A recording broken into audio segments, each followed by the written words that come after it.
There's something called like The Secret of Blue Water. Yeah. Oh my God, you'll go way back. What the hell? That's a deep cut. Chelsea's looking at me right now. So we found a website because you like some of this stuff you literally can't watch anywhere. Yeah. Like you can't pay for it, you can't stream. Well, Evangelion, you couldn't watch it for like 20 years legally. Yeah. It's like free money. Really. I don't know. It only took like Netflix to acquire the rights to Evangelion before you could stream. God knows how much money they paid for that. Exactly, right? Exactly. Yeah. They basically like you can like watching their other, work.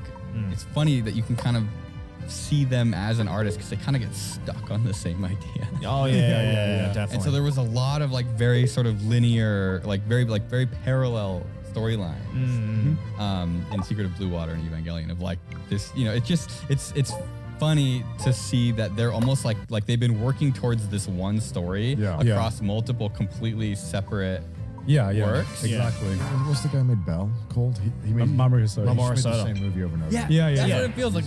He did the Digimon movie and was just like, I'm gonna make Summer Wars, which is just the Digimon movie minus the Digimon. Again and They're again. like plagiarizing themselves. You can't. It's not copying if you copy yourself. Well, it's just, I don't know. It's There's also Makoto Shinkai now, who I think after doing Your Name, Was just like weather porn, the movie. Let's do it again. Yo, he's got like rad wimps on speed dial. It's like, yo, bro, you know I'm gonna need you for the next soundtrack, bro. Yeah. But The one I found that I was the happiest to find, I think like the best one was, we talked about a little bit on our podcast, it's called Memories. Oh my God, Ultima Katsura. Oh my God. That is brilliant. It is so good. So good. Like the just the animation alone is like, I have never seen anything like that. Magnetic Rose is, oh my God. I'm so glad. You're the only one I know who's seen it. Yeah, I know. I've never my heard it. God. Even I haven't seen I it. wish they made shit like this. Yeah. Like it makes me sad that is not something anybody wants to put money in. It is basically Akira in space. Yes. It's fucking insane. It's so good. You're an anime fan. You are an anime fan. You're an anime You're like fan. kind of an anime fan. You are an anime fan. You're talking about shows even I haven't seen now. Maybe I'm just talking shit about like more modern stuff. Are you going down like the Martin Scorsese route? Yeah. This modern shit is anime. What I used to watch was anime. My trash is bad. let me tell you about anime. Well, I think probably one of the biggest reasons why you don't enjoy modern anime is it seems like you enjoy sci-fi, giant robots, two genres that really are not thriving in the modern scene. And I don't know why. Is sci-fi just like, has it just gone downhill in general? Because I think it's just been completely overridden right now by the fantasy genre, and then within the fantasy genre, mostly the isekai genre. I feel like every decade or two, it always flip-flops between whether fantasy or like space and futuristic stuff. Oh yeah, of course. Right, and right now we're in like a giant D&D boom, and fantasy just seems to be like the thing right now. And I'm sure in future it will swap back to space in like 10 or 20 years. Sure. It's like a scope creep. Everyone's trying to like one up each other. Yeah. Like, oh, our robot's bigger. What do they call it? The power creep. but it's Power like creep. But it's like in the whole genre itself. Yeah. It's like each show has to outdo the others. Yeah, well, I mean, when we had like Gurren Lagann, which was literally, small spoiler alert, although it doesn't really, change the enjoyment of the show. When they literally are fucking using galaxies as shurikens, I'm like, where, there's nowhere to go. They're standing on galaxies to fight. There's nowhere to fucking go from here. Yeah. And especially like you look at something like Dragon Ball Super, and they're like, okay, Goku's the most powerful being in the universe. Where can we go from here? He's the most powerful being in the multiverse. Okay, but where can we go from here? Well, I don't know now. I don't know. There's literally no way you can take that. Yeah. But I guess one of the big things that I've missed is a lot of just old school sci-fi shows, because I feel like I feel like those are some of my favorite types of stories, but it's so rare nowadays, not even in anime, just to find like a good sci-fi story, which is why I've really fucking enjoyed Dune.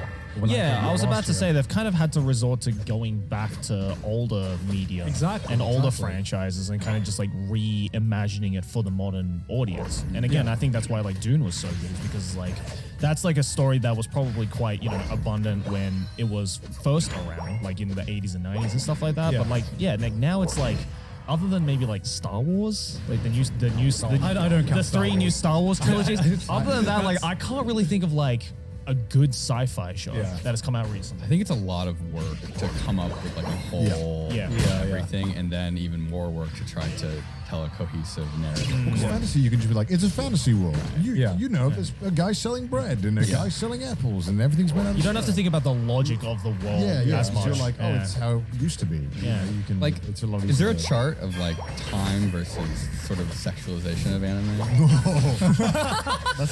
I genuinely think that like that's probably one of the tropes that kind of just helps, like one of the cheap shots you can take to help retain people. Oh yeah. Don't enjoy it at all. I like hentai. I'll watch hentai if I want. Well, you know, It's separate. you know what's funny? Actually, the guy who invented the ecchi genre in manga and They're anime. gonna say the guy who invented anime. No. the guy. Well, basically, the guy who invented like the kind of perversion in anime is the same guy who invented mecha. So they kind of go hand in hand. Yeah, I actually believe Hideaki Anno helped popularize the anime boob bounce. It was, Really? It was literally called like the Gainax jiggle or the Gainax bounce for a while. Yeah. Because I think it was like one of his earlier works. What's his other mecha work that he's done? Not that's before Evangelion. Diebuster. Diebuster. I believe that had like a famous shot with like a boob sounds jiggle in it. familiar. Yeah, he directed that as well. It's like 120 frames per second boob jiggle. It's just like everyone's like, all right, this is the future of animation, ladies and gentlemen. You've probably seen the High School of the Dead one as well. It's where she shoots a gun and it like. I don't think I've seen that one. Oh, and it goes through the It's like boob. her boobs are like jiggling and the bullet goes between. Like a GIF or something. Yeah, it's a very famous GIF. yeah. Okay, yeah. Stupid. It's so dumb. Yeah. But when it's like that, it's like, okay, now it's so over the top where it's like, okay. It's entertaining again. But then there's in the middle ground where you're like, why did you put this in the show? Like Fire Force? Like, that just had sexualization in it for no fucking reason. I mean, there's a lot of shows that are like that, where it's like, I thought I would enjoy the show because it kind of dealt in genres that I thought I would enjoy, and then it would just get side shafted by this random ecchi shot. And I'm just it like, feels like immature. It feels like and I'm like, you didn't need that. You didn't need that to maintain my attention for this show. And it just feels like a cheap it's shot. on Netflix right now in the States. They're like, it's like a mech thing, but there's like a guy and a girl in the mech. Right. What is that? Oh, Darling in the Franxx. It's like how can you take your story seriously when that just happens, right? Yeah. It's like doing a TED talk and whipping your dick out. It's like no one's going to take you seriously for the rest of the talk. Okay, I would argue that no one should take Darling in the Franxx No. seriously. No one took it seriously. Yeah. Not even the creators of the show took that seriously. It's the moaning though. It's the moaning when they like lock in, like.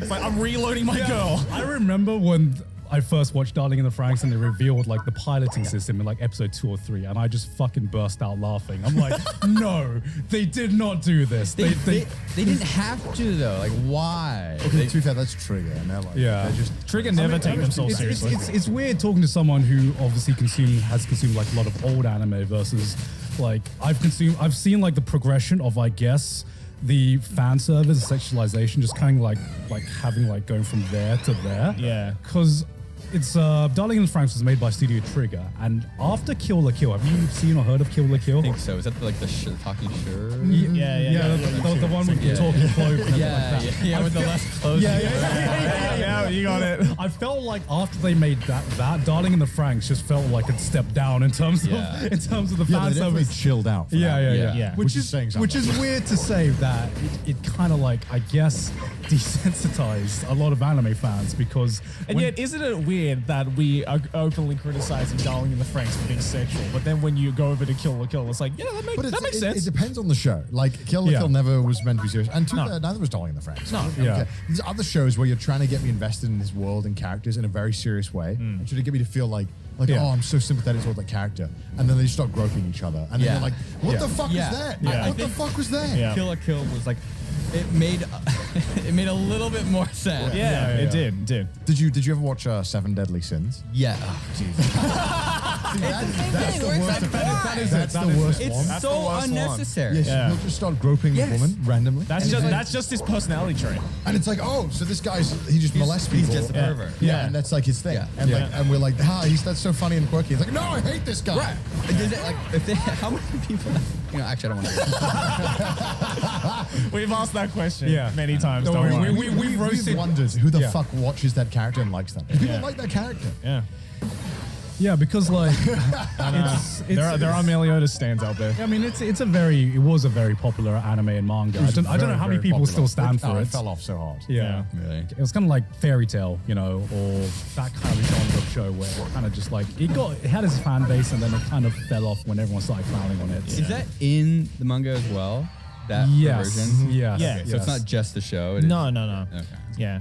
Why would they even add that? That'd be even more. That'd be so bizarre I don't if know. They just like figure it out. Stick it in. So he's kind of boring. Let's just make him kind of a perv. I think that they would add it in if they weren't willing to take it out. Yeah. Well, a lot of the time it's one, it's not seen as weird to have that in, Right. and two, I think taking it out would be just offensive. Like, to people. It's like how much you ruin his vision.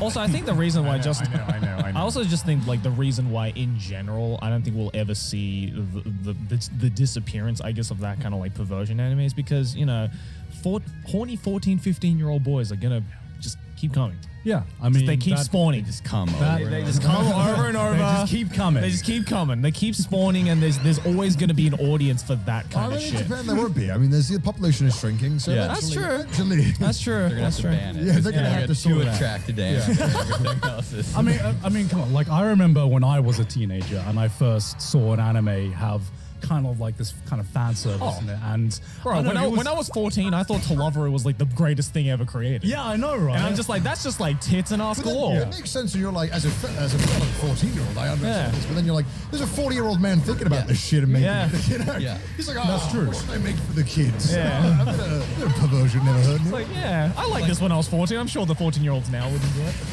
Like, even as like 20 years old, 19, I was like,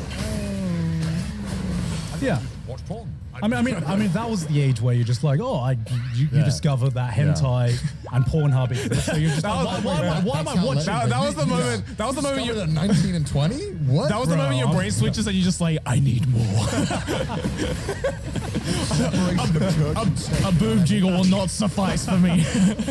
I'm trying to think of the first anime I ever watched. Like I feel like I have like does Pokemon count? Yeah, But is Pokemon that? anime I mean, it's kind of like That's Japanese. I mean, that was like my first one. Yeah. I didn't Yeah. realize it was even anime. I thought it was. Yeah, I mean, I think that was Yeah, a lot yeah. of our first anime. It was either that or like Dragon Ball Z, which was a lot of people's first anime, especially when you grew up in the like West. Naruto. You watched like, Death Note?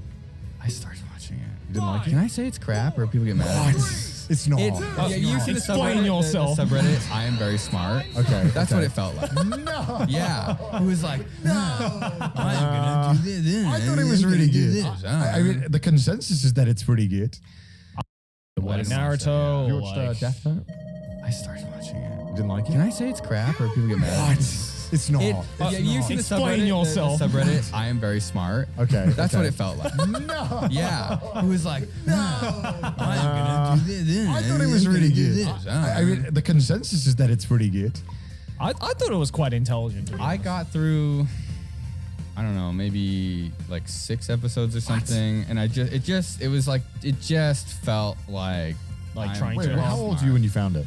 I feel like a couple years ago. Cause I feel like if you're under 21, for some reason, No. it appeals to that side Yeah, of the that's, brain. I think that's the kind of people I want that to be are the main character. Yeah. Yeah. Well, I mean, that's why I was in Shonen Jump, right? Yeah, right, Yeah, right. Just for that demographic. Like 80-year-old, like 17-year-old me ate that shit up. Like Yeah. I was like, Oh, I of want course. to be liked so bad. I want to be this guy so bad. He gets death notes. Dude, he was the original Giga Chat. What? Bro, he got like the girls and the abilities, Yeah, and man. he was a Chad, and his dad loved him. Whoa, that's the insane. Yeah, I mean, just thinking. tried. Yeah, just, I'm just like thinking, like looking at Light now through modern eyes. I'm like, damn, Light was a fucking toxic as fuck person, he man. was. He was science anime. You watched Dr. Stone? No, I saw, oh God, what's the time travel one? Steins Gate? Steins Gate. I like that a lot. Steins Gate's I mean, great. that's one of the that's- like classics. I Yeah. started watching it years ago. I think I got like one episode in because I feel like every one of these websites does a bad job like conveying what it is. It's hard to find reviews Honestly, for if I'm gonna like it. that's like one of those shows where I think it's just best to just like episode one. Going And do blind. that. I stopped watching it though years ago. So I got episode To be one, fair, I the thought it was too first- stupid or slow or whatever. Yeah. Yeah. Because it's almost like there's not a trustworthy source for me of knowing if I'm gonna like something. To be fair, the first 10, to be fair, the first 10 episodes are quite slow, but Yeah. I think it's used to just build up enough information and to get you established enough where the second half comes around and you're just like, oh shit. Yeah. It's also great in English. The English version is amazing. I just watch everything. Have Yeah, it's you very good. have you watched Psycho Pass? No. Love Okay, that. I That's think also like great. just judging from what you've been saying and judging from Sounds the right up my kind alley. of shows you like, you love Psycho Pass because it is a sci-fi. Doesn't have doesn't have giant robots in it, unfortunately. Sell the viewers on it. Like pitch it to them. I think we've done this before, but do it again. Yeah, I Do can the thing. Do the thing. Do the thing. Do the thing. do the thing. I mean, it's a sci-fi dystopian world that is very reminiscent of a lot of classic sci-fi stories. The entire world is based on a system where you control people based on an emotional score.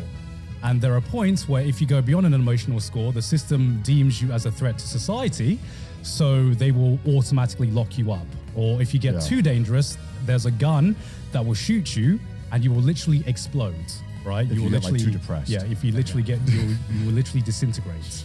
And what makes it so interesting? Exactly. He's interested. And what makes it so interesting is, you know, they set up this world and the main villain is basically someone who is so insane that he breaks the system by being on a level of insane that he's almost seen as in the system's eyes as the perfect human being. So that's kind of like that's kind of the main story of Psycho Pass. You'd like it a lot. It's really Sounds gory, interesting, it's yeah. like- yeah, really, really interesting, and it delves into some really interesting ideas about if this society really existed, what would happen to the people in it, how would they act, how would they, you know, change, and how can you break a system like this? Yeah, it tackles moral issues, I think, really, really well, to the point where it's like it doesn't seem tropey in any way. Like it actually gets you being like, oh shit, if this was, you know, if I was put in a situation like this, what would I Right, do? I was gonna say it's like situation based. Like, Yeah. here is a problem, and then someone has to deal with it. Yeah, exactly. Yeah. So judging from that, you'd really, really enjoy that because I can't think of like another modern sci-fi show that's hooked me as much as Psycho Pass has. It's Oh, what about not Bokurano? Have you seen Bokurano? Yeah, you'd like that. I love that one too. That's Mecha. I always recommend that one. That's yeah. Mecha that doesn't have a whole lot of politics to it. Okay, And it's okay. also psychological, so you might like that one as well. We've talked about that a few It's times. really like fucked up. this is Good. this No, is I just like this is just what anime would William Osmond like? I'm okay with fucked up. I sat through Darling in the Franxx, and I hated it. That's a different kind of fucked I up. hated it the whole time. That's a different kind of fucked Yeah. up. That's just That's not fucked up. That's just what the fuck. let's just trigger going. How can we make everything a sexual innuendo? Yeah. Okay, let's just make an entire show, and just make it like one big sex What joke. happened to like steering wheels and like joysticks? That's all, I want my robots to have hand control. When are you going to make a robot that's controlled by A human. It's, That's the next video, I right? don't know what Yeah. we're doing tomorrow. Oh my god. Actually, on that, we should probably explain what William does. Yeah. Yeah. What do you do on your YouTube channel? I Sound- mean, yeah. How would you describe it? Because you make such bizarre things. And, Yeah. when a random person asks you or a family member who you don't really know that well, I honestly genuinely don't know how to explain it because I used to say like science, but we're doing a video about oyster farming. Right. you are. Well, I mean, Yeah. there's science involved. Yeah, but it's like not. The angle isn't. I don't know. It's not. Engineering? Yeah, no. Or the engineering doesn't work. The guy who generally does engineering, which apparently you guys are also. These two. Yeah, I yeah. degree in mechanical engineering. Yeah. And you do YouTube. Are your parents happy?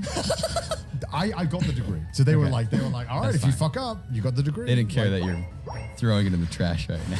I paid for it. They didn't pay for it. Oh, they have no say there. They were kind of like, just because I was doing YouTube while I was in university. That's definitely the 100% the right way to do it. Oh, yeah. And I kind of told them, I was like, hey, I think I'm not going to do engineering. Yeah. I'm going to try this YouTube thing out. And they were like, are you going to finish the degree? I was like, yeah. And they were like, all right, do whatever you want. Yeah. Yeah. I finished a degree, got a job, and then after about 3.5 years of doing the job, I was like, kind of hate this right now. Kind of want to just do YouTube. What's your background? Same. Mechanical. So you got a mechanical engineering Mechanical degree? engineering major and electrical minor. Oh, okay. Oh, so we both did mechanical. Yeah. I hated mechanical. I mean, I feel like people don't really know what engineering is when they go into it. And they see someone like me who like I like building stuff. Yeah. And they're like, oh, engineering is like building stuff. And then you go to school and it's like not building stuff. Because I think one time we spoke about on the podcast how we didn't really use our degrees, but then it's kind of like it's kind of hard to really take that as like a whole, because obviously we're a very isolated group of people who didn't use their degree, saying, oh, it's useless, and it's really easy to say that. Yeah, I think it's complicated because it's like it's not useless, but okay. So what did you do? I did. What did I do? I'm like, you didn't do. No, I did IT, like design computing. So it's like even if you're not doing IT work, you probably have done stuff in regards to YouTube that involves some of the IT. I mean, I learned how to video edit through my degree. Yeah. And like audio engineering and stuff like that. Right. So you learn skills outside of actually getting a job as an engineer. Because like if you get an engineering degree, you're not ready to go work as an engineer. Like you have to go somewhere and you're going to cost that company money because that's like this useless little blob that they try to form you into like actually doing real constructive work. Yeah. And so going to school is just kind of like, teaching you some maths and then some like just I don't know, maybe work ethic or problem solving skills. I did find like the mindset that it taught was very helpful. Yeah, I mean, I think like one of the reasons engineering is such a good course, just in general, is the problem solving aspect. I mean, that's an aspect everyone will use in their lives, and it's about understanding a system and how to kind of like find your way around the system. I mean, regardless, I do use my degree in my job because that's basically YouTube in a nutshell. You know? Trying to figure out the algorithm and how to like make content that appeals to an algorithm. That's a problem solving. All problem solving. Yeah, and there's some people who get way more into the analytical side of YouTube. I noticed I've talked to a lot of science YouTubers, and you guys are constantly in the analytics tab. There's a level that's like good and a level that's bad. Yeah, and I think some of the science YouTubers go way too far to the point where they start kind of not quite understanding, like it's a little bit too robotic and blame the algorithm as opposed to maybe have a more artistic or like empathetic approach of like, why would somebody be emotionally invested whenever I'm doing? Right. And it's just numbers. And it's like, well, that's probably not a good road to go down. Yeah. I don't look at it at all because it just stresses me out. Yeah, I have stopped looking at it. Yeah, I don't look at it. I don't really read comments either. I read like the top 3 or 4. Yeah. And I'm like, Nice. Yeah, I try to check mine about a week after the upload because at least at that point, like the honeymoon period is gone, and I could, as like you can look at it rationally. Yeah, I can as rationally look at this as possible. Yeah. Like that's a problem solving perspective, right? Like exactly. It's not going to help to read a bunch of crap. So I'm going to figure out how can I use people's feedback as constructively as possible. Exactly. Did you enjoy doing your engineering degree while you were there? Or? I did. I learned a lot. Like I learned a lot about microprocessors, which is the electrical minor, because it's like I kind of regret not doing anything electrical. It's like witchcraft, dude. You can like if you know how to use a computer that can like talk to the outside world, which is basically microprocessors. Modern computers are a little bit funky. I mean, you still can, but you can do anything. Like, you can literally like the instant you can write some code and it turns a light on, it's like, oh my god. Like I think that's what I didn't really enjoy about doing just mechanical, was that you never really got that try something and get feedback. It was always like, here is a concept of how an aerofoil would react in this. Please use the aerofoil table, which tells you everything, and use the number. It's so expensive to actually bring that into the real world. Right. And I understand that, and it's just kind of like, damn it. I kind of thought we'd do stuff. Yeah. But I mean, I don't know, maybe your school just sort of sucked. We didn't do stuff either, but like that's kind of, I feel like every time I explain anything to people, it's like the school is not going to teach you to like pick up a tool to make the thing. Like they're going to do the analytical stuff. Yeah. And for electrical engineering maybe or computer science, like you can actually do things because it's free. It's cheap. Well, free, it's cheap. Yeah. Mechanical stuff is like, oh, you got to use the a mill or a 3D printer or this, and even if it's not like actually expensive, the sort of time required is like expensive. Well, that's what I didn't like about electronic and electrical engineering, which is we didn't get to use any cool stuff. I'm talking as a EEE major because I was always jealous of mechanical engineers or aerospace engineers because they always talk about I was in the wind tunnel doing all this cool shit, and I'm like, I was going to go in the wind tunnel. They wouldn't let us, it's too expensive. They wouldn't let us in. Yeah, I was like, you in the window.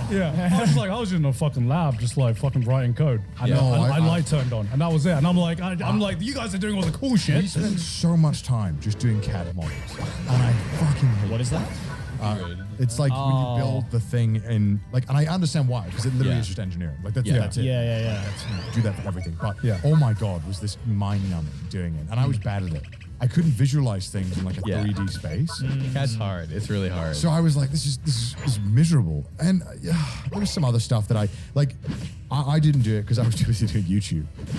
So I started doing YouTube about second year. So in the UK, we do 3 years, not 4. Okay. I did 5.5. Yeah, normally it's like what a bachelor's would be 4, right? It's supposed to be 4, yeah. So in the UK, it's 3. Okay. So second year in, I started doing YouTube. So my free time is gone. But there was this thing that they did where every single university in like some of them in the UK and some in Europe could build a Formula One car. Oh yeah. Whoa. Okay. Here they call it FSAE. Yeah. FSAE. And so basically anyone, people from the engineering, people can just all come together and build this car. Yeah. And they got to actually use all the tools, they got to build things, they got experience with it. Oh, that sounds fun. And I was like, why did no one tell me about that?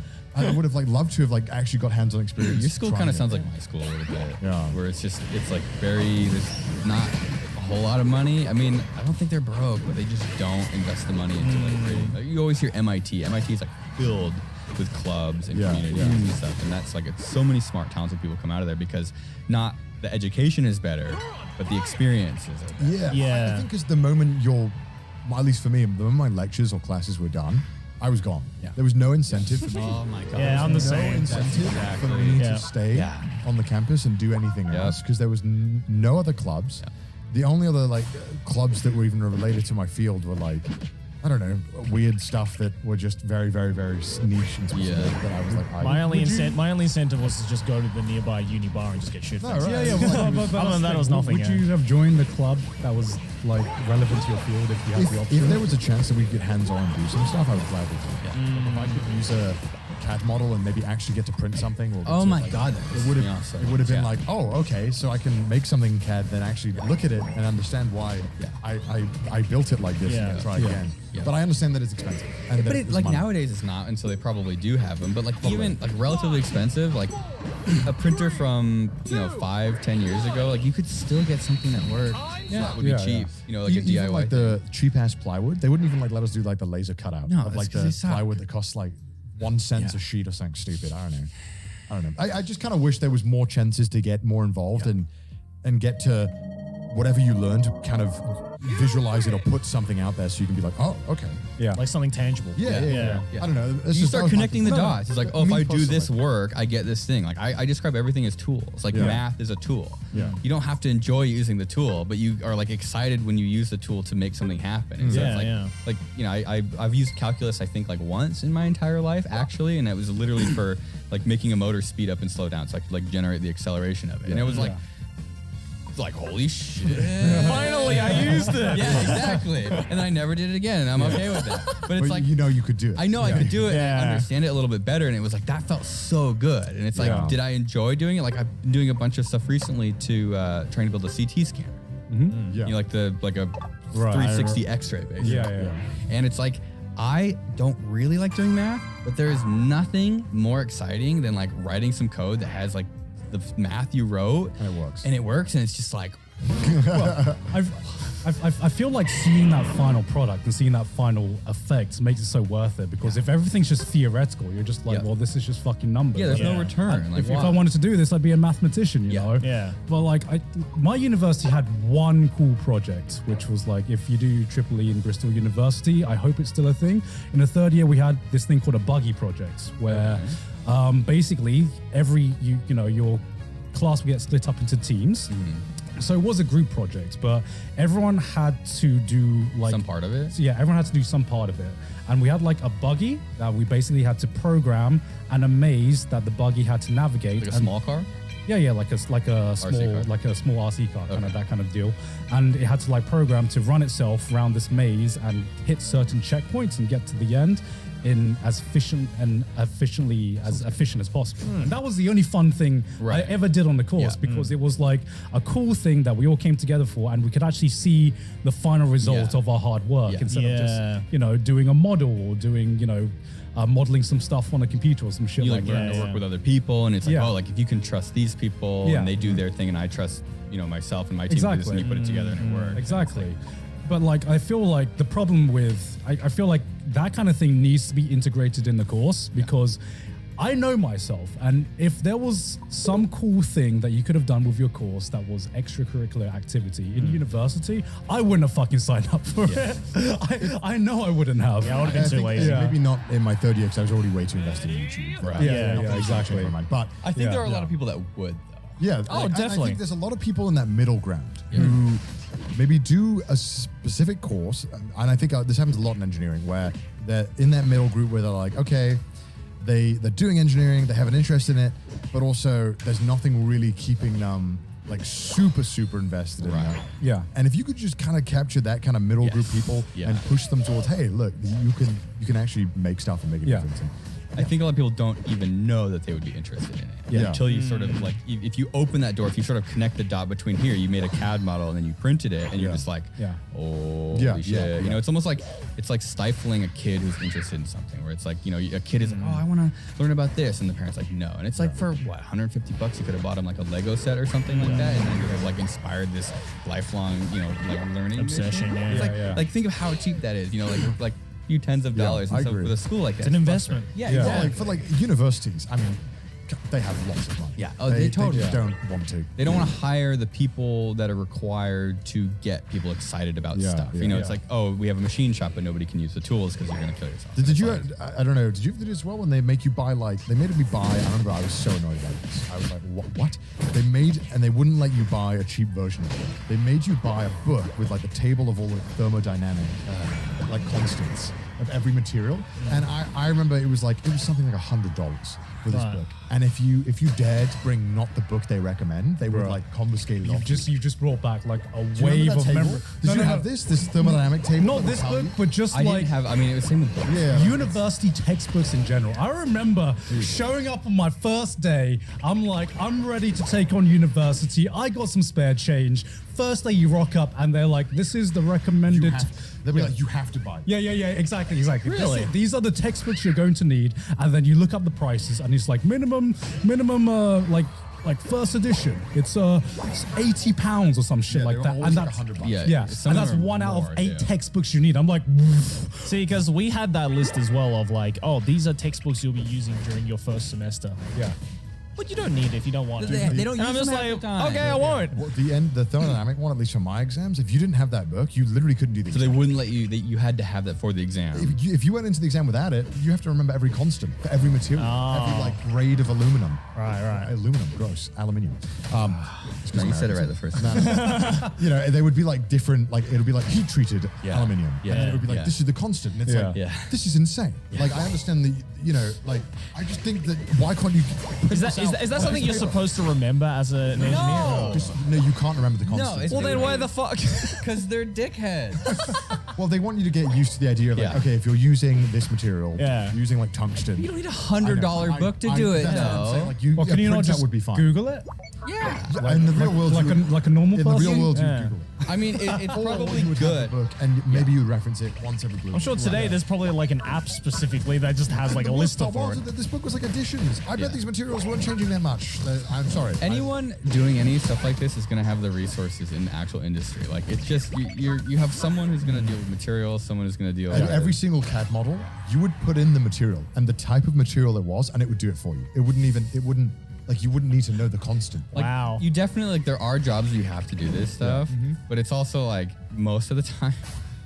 It's just like it's like you pay an absurd amount of money to Yeah. go to college or university or whatever, and then they greet you with a, hey, spend another $1,000 that Yeah. you wanted to use to live on these dumb books, just Yeah. because we refuse to make it any easier for you. Which they could. Yeah. But, And it's just like, I remember this big pile of textbooks that like I had when I finished my degree, and 90% of them were just untouched. They were like in pristine condition. And I spent like fucking $300-400 getting this shelf Yeah. of textbooks. I'm like, why the fuck did I spend that amount of money? I'm a broke college student. And you can't resell them Yeah. because there's additions Yeah. and barely anything changes. they rearrange the question. Yeah, So they yeah. answer Yeah. itself. Oh my god. Yeah. What a ripple. Yeah. I gotta go to It's the fun. toilet. All right. Yeah, no, it made me feel bad. You feel bad? Yeah. What do you mean? I'm just realizing now, like actual scam. In It was like a university. legit scam. Yeah. Yeah. Like I can't believe it. I would like strip the security off the PDFs. Like I would like spend hours and hours trying to find ways to do that, like finding some Python script that someone wrote and then like throwing the PDF in there. Like Yeah. I remember I bought one I rented. No, I think I bought it from Barnes and Noble. Yeah. An ebook. Then I've used this like Python script I found to like strip all the security off of it. Shit. And then I returned the book back to Barnes and Noble. And so you had a copy. So I had a copy of the PDF that was clean and easier to use. Did you than, just send it around everyone? Yeah. Oh yeah. What would this one be in? No, this is years ago. Oh, okay. Yeah, What are they gonna do, sue me? I don't even remember what book it was. They can't find me. That's good.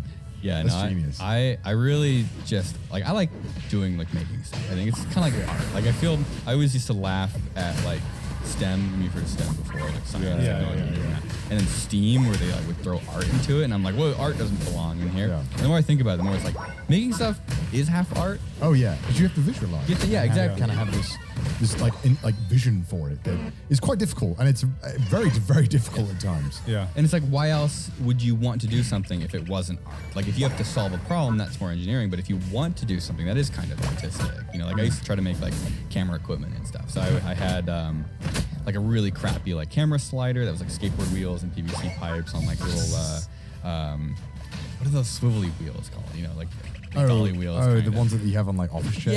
Yeah. And so you could like, you know, slide it back and forth, get cool camera moves and stuff. It's like making like equipment that you couldn't afford to buy. That's cool. And like I made a thing, you know, the camera gimbals, like the stabilizer ones. yeah. So like before any of like the cheap nice ones from DJI came out, I bought one from some kid who had like screwed it up. So I bought it for like $100 because he had destroyed it and he was just trying to like get some of his money back. So it was like Craigslist bought it for him. Fixed it up, and then I programmed a bunch of stuff and added some electronics so that I could have this camera monitor wirelessly, like external to it. And so you could, as you pivoted the monitor, the camera that someone else was holding over here would move.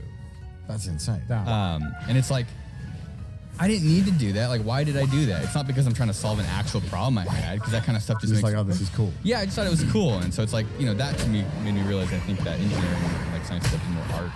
It's like I'm trying to like do things that I think are cool and interesting, and so I can solve these problems, which is like not far off from painting. I mean, you guys do any kind of hardcore traditional art stuff? I don't. Have you tried painting before? I think I have negative art skills. Yeah. I did a little bit when I was young, but I was never good at it. Yeah, well, I mean, I feel like most people are bad at it. Yeah. There's a reason why I don't do it anymore. It's yeah. practice, right? Like any art is just like no one's like I mean I'm sure there's a prodigy, but most people aren't good at We'll beat painting. them up. Yeah, we'll beat them up. Well, you know, Well, YouTube's an art form. making content, right? Making content. I mean, I think being able to visualize. I don't make content, I make art. I think it takes a very creative mindset to be able to visualize a flow and kind of have that mind of Telling a just like- story? Yeah.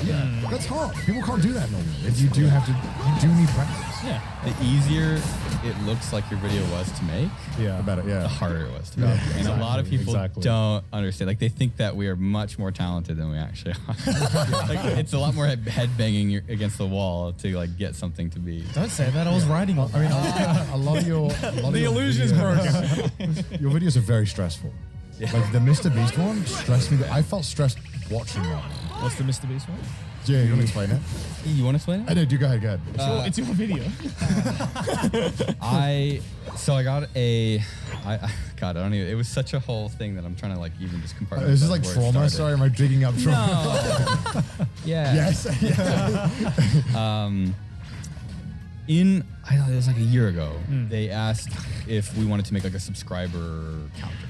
I thought it was this and the exploding thing as well. It's both. Oh, okay. So it right. kind of started. So I was like, yeah, like this sounds fun. Like, you know, it'd be like an introduction to their team and be able to see how they do stuff. Just a clock that. Yes, exactly. Mechanical clock that rotates. Right. Oh, so cool. that was kind of the initial conversation. And then after that, a couple weeks later, they're like, hey, we're doing this Squid Game thing. And I was like, oh, like, okay, like, what do you want? What do you need? And it was a lot and a lot of time. And basically we needed to build some sort of like squib system to make it look like people were being shot. Yeah. Right. Yeah. Shoots out. Oh, okay, yeah. So they wanted to replicate a bunch of scenes from the show. Yeah. And in order to do that, you know, what they do in Hollywood is they'll have little explosives. Like that's, I think the actual squib term is for the explosive charge that propels the blood out. Yeah. Right. But they can use them for dirt and stuff. So you can bury them in dirt and cover them in dirt and you get like bullet hits and stuff. Oh, that's cool. So what you do for budget is you kind of use an air valve. You get like a piece of tube, like a sprinkler valve, basically, a little air tank out of PVC, and you can like project blood out that way. But when you're talking 500 people, like there's nothing that exists that can do that. Right. And so we went through this like nightmare process to essentially theorize, like completely synthesize from scratch, a device that could be replicated 500 times in basically 2 weeks. So when you found out about this project, when you found out about the project, was it 2 weeks before? 3 weeks before. So you had 3 weeks from the call. So that's the exact. People think 3 weeks. They don't really understand what that means. Yeah. It would take a week just to get the idea together. Yeah. And that's rushing. Yep. Yeah. So that was week 1. Week 1 was essentially what people think you have 3 weeks for is actually only 1 week. So you have 1 week to send something to a company to have a prototype come back. Yeah, because I remember in the video, there's a lot of problems with certain companies wouldn't make certain things. It was a the disaster. volume, right? It was a disaster. It was really bad. And it was probably like, I try to be very like kind of passive and peaceful when I talk to people about problems. Right. I lost my shit multiple times talking. You're like I was actually, I at one point I was talking to someone on the phone. I felt bad. I'm like, I don't know if I'm going too far or not. Like, if I'm just being a total asshole right now. But I was like, I literally said like, I'm fucked. You fucked us. And she was like, language. And I was like, what do you mean language? You fucked us. Like I'm speaking English. Like you're more It's worried. like they couldn't fulfill an order or something. They like, just didn't give a shit. Right. And then we had sent them like 10 grand. It was going to be like $20,000, and we had sent the first. I think grand. that. Yeah, I mean, could be if you're spending 10 grand, Yeah. And it's like if I sign up for something and you tell me it may or may not happen, there's no guarantee it's going to cost this much money. I'm like, okay, you've warned me. But when you say that you're going to get it done in like 3 days and then nothing happens, like how am I not supposed to be pissed for that? Yeah. You have every right to. yeah. So you had 1 week of planning and then 2 weeks of I guess assembling 500. So, of these things. no. Well, because there was like an app as well and all that, and that must have. I wanted to ask It about it was because really it seemed like crazy. It was hands down type 2 fun. It was like one of the worst experiences of my entire life. What's It's type 1 fun? Type 1 fun, I think, where it's actually fun. Type 2 is where it's fun after the fact. Oh, okay. Okay. I've never heard of that. I've never heard of that. Yeah. That explains so much. There's so many things I know in the moment I hated it, and afterwards I'm like, that was awesome. Yeah. Is there a type 3 fun? I don't know. There is I'm afraid at this point. There's sadness. So you had this company fuck you, and then I remember in the video there's like some family-owned business. So came, some like, to small family rescue, right? business that's like really understands the whole like circuit board making world. Yeah. They basically intervened and they helped to handle everything because they understand how the whole pipeline works. They understand how to deal with these companies because it turns out like half of these PCB manufacturing companies are in Denver, Colorado. Right. Like it's almost like That's the chip, the board itself. yeah, where they make the fiberglass and populate with components. Right.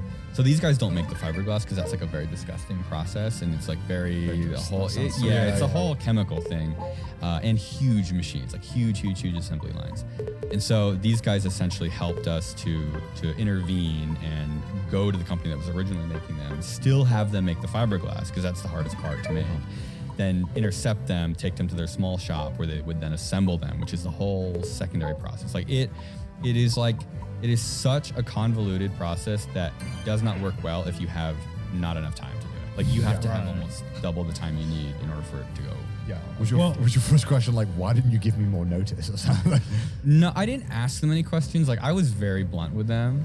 That's why I was worried some people would get upset with the Mr. Beast team for asking for something so crazy. But it's like they had this problem, and I said I think we can do it. And I gave them a price. It was a lot of money, and I was like, it's going to cost an insane amount of money. Right. Because everything we do is like, if you buy something for $5, you pay $80 to ship it overnight.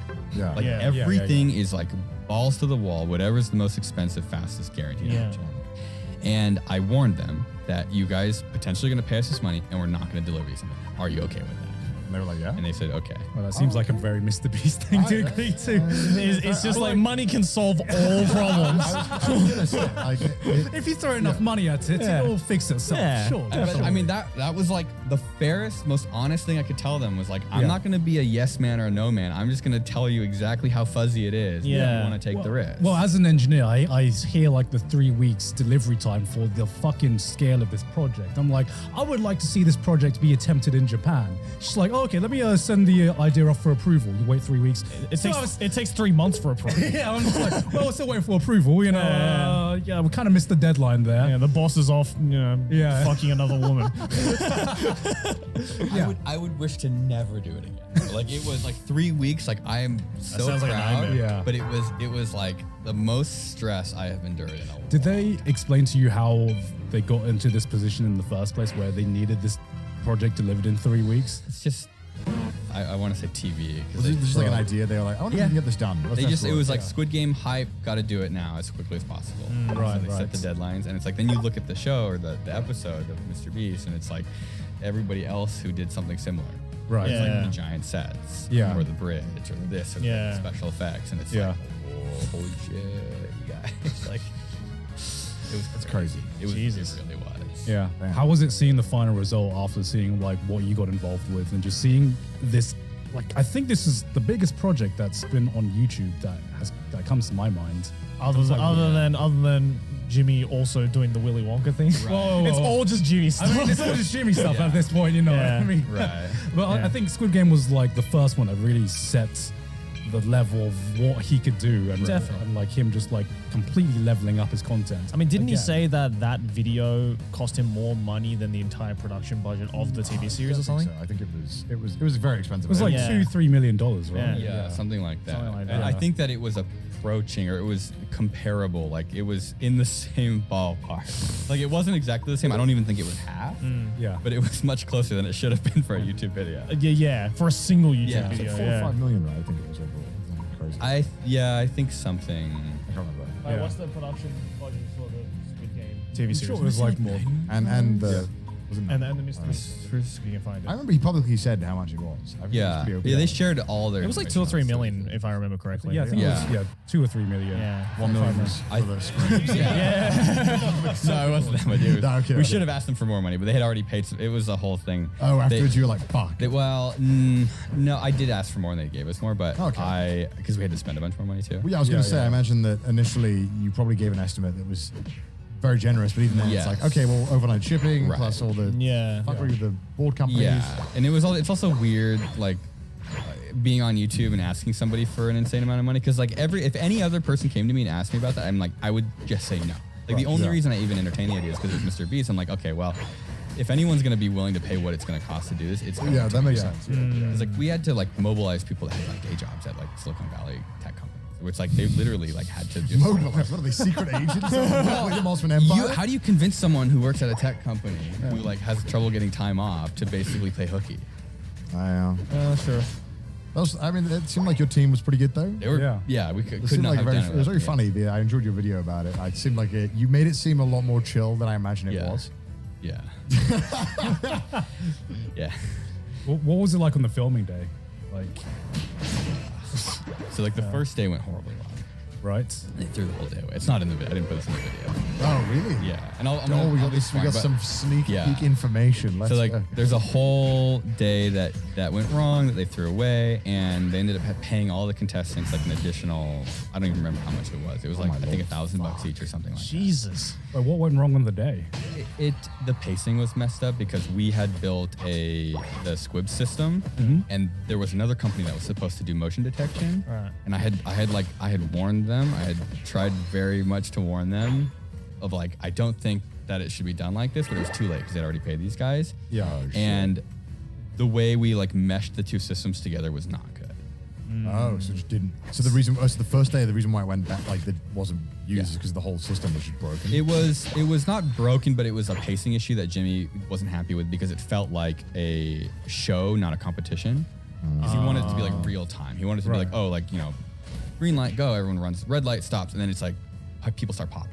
Yeah. So what was Well, yeah, it goes on. yeah, so what was happening was they would say green light, red light, and then it's like this guy, that guy, that guy, that guy, that guy, and it's like 30 seconds, 45 seconds, a minute later, and then it's like, okay, pop up. And so it's like, just a dysfunctional, like it just, everyone's like now holding still, trying to hold still, and they're saying, oh, they're moving this. And so it just, you know, I mean, they did everything really quickly, 3 weeks. But I would argue, wouldn't those like 30, 45 seconds of silence be cut out of the video anyway? Yeah, but I think that Jimmy likes it to be realistic. And it also just kind of, I don't know, it could be a weird energy if everyone is sitting there. I get like, that. I can see why you. I guess so. Yeah. I mean, that's got to be an expensive decision though to push it back. So what was the solution in the end? The solution was they basically scrapped that entire other system that they had already paid for. Oh wow. Then we were lucky because we had developed the iOS app. Yeah. Which also wasn't even supposed to be a part of the original plan. It just like that's a whole like.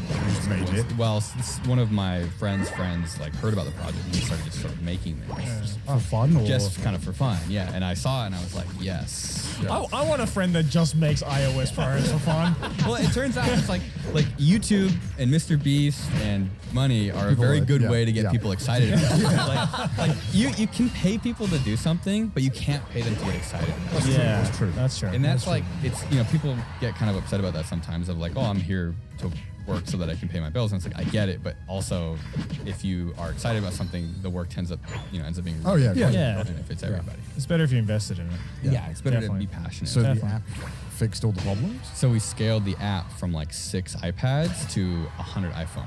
And so literally we like maxed out the developer account where we just like, we spent an entire night just programming iPhones over and over. So it was like USB. You did all this in one night In after like a few hours, yeah. So and then you like, okay, here's 100 iPhones. So there were 500 iPhones because everybody originally was wearing an iPhone, all the contestants. Yeah. And that was supposed to be the motion detection.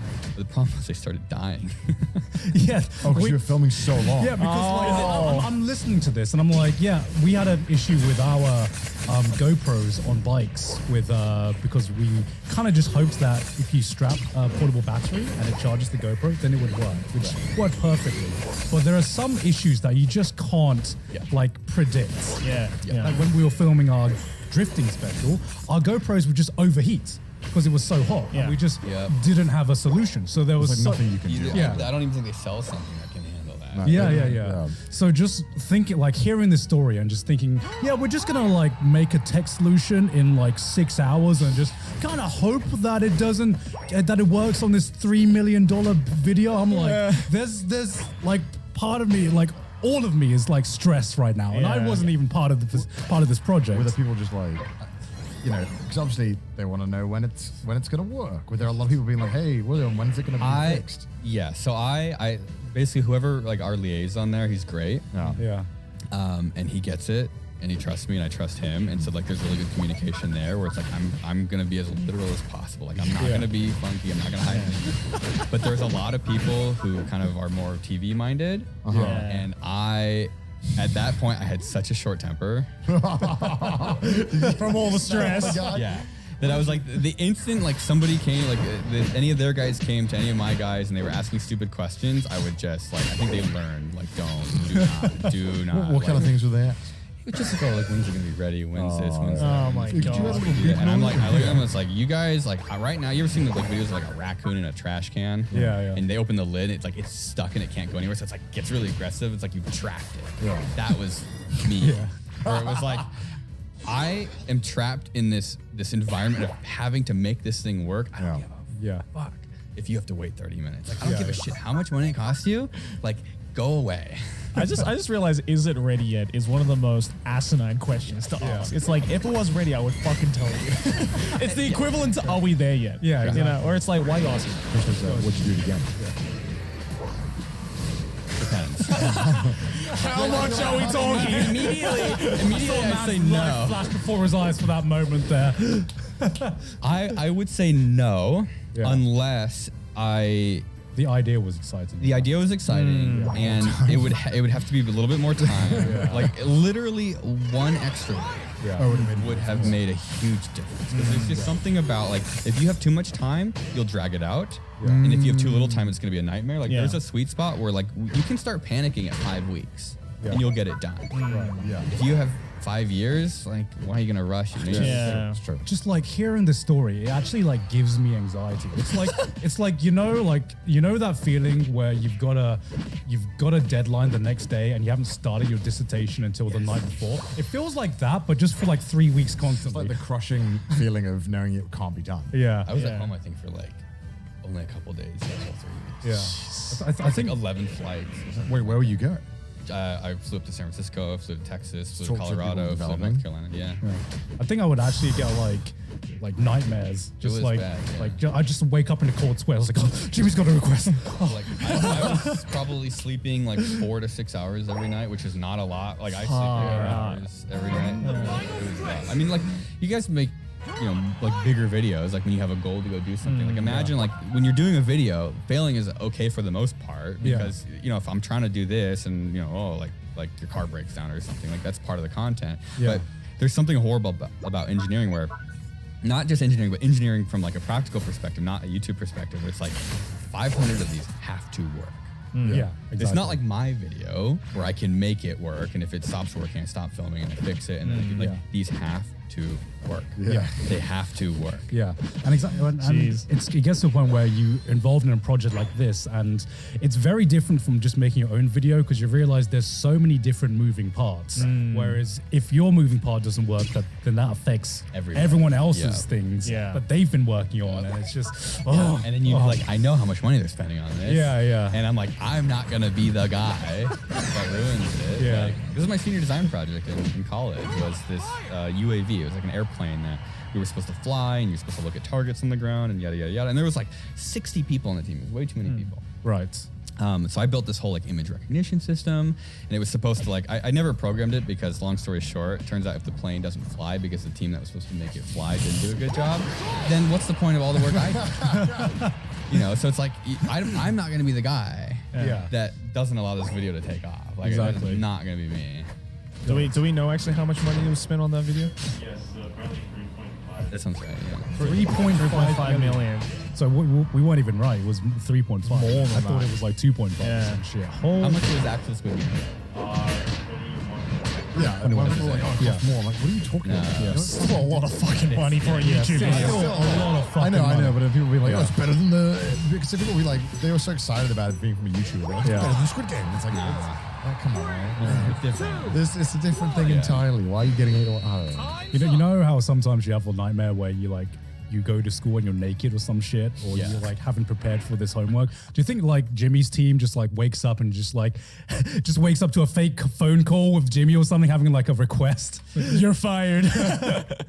So I filmed a video with him. So we did the subscriber counter, which I don't think has been published anywhere. I'm not making a video, but I'm not doing another project for him. Like I was just like, nope, just gonna do this thing. Yeah. I'm not gonna document it.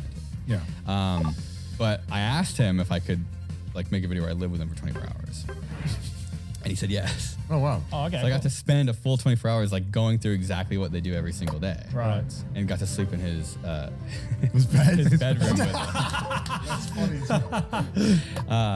And it's definitely like, there's a lot of like chaperoning where it's like, okay, you gotta be here, you gotta be here. Like his phone's always going off. Like people are always like asking him for feedback about stuff. And it's like, it's a lot. Like I definitely, you know, it's a whole thing. You get anxiety just being near it. Yeah, kind of. I think at the end of the day, I would not trade places with him. Yeah. No way.